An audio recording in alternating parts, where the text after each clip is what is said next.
C'est vrai que vous avez demandé un entretien avec Niantic, l'éditeur de jeux vidéo, pour savoir comment ça allait se passer dans les salles de classe l'année prochaine.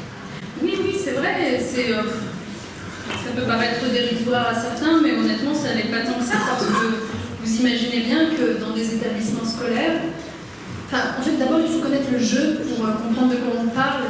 Je ne mets pas en doute le fait que vous le connaissiez, mais honnêtement, moi, avant les vacances scolaires, je ne le connaissais pas. Donc, il faut bien comprendre de quoi on parle. On parle donc de petits bonhommes.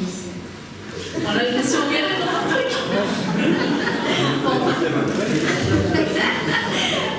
On parle de cibles, on va dire, de cibles à récupérer dans l'espace public qui sont indiquées donc, par une cartographie que les joueurs du jeu Pokémon Go ont sur leur téléphone, sur leur iPhone.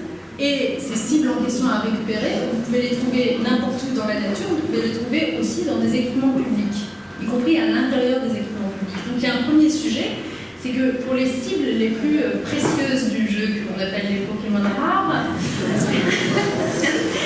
d'abord le problème c'est que ça attire évidemment beaucoup de gens, et au-delà des élèves de l'établissement scolaire. Donc le fait qu'il y ait un Pokémon rare au sein d'un établissement scolaire, imaginons dans la cour de l'école, eh bien ça pose y compris des problèmes de sécurité, parce qu'on peut voir, vous avez vu l'engouement du jeu, on peut voir y compris des individus qui n'ont rien à faire là, venir essayer de récupérer le Pokémon rare dans les établissements. Donc c'est pour ça que j'ai demandé ce rendez-vous avec Niantic pour l'éditeur du jeu, pour en effet demander s'il n'y a pas de Pokémon rare dans les établissements. Bon, je sais que tout ça va être tourné en dérision, ça va faire les bonheurs des réseaux sociaux, tant mieux, mais par ailleurs, pour Pokémon Go dans son ensemble, les chefs d'établissement, et nous le leur avons indiqué, ont la possibilité, par un formulaire très simple, sur le site de l'éditeur, de demander à exclure leur établissement tout simplement de la cartographie du jeu. Voilà.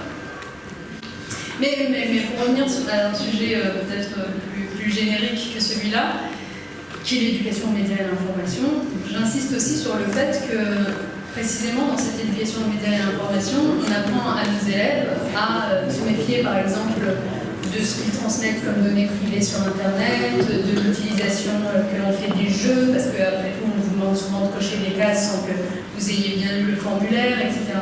Donc je pense que c'est aussi l'occasion de leur en apprendre sur ce sujet.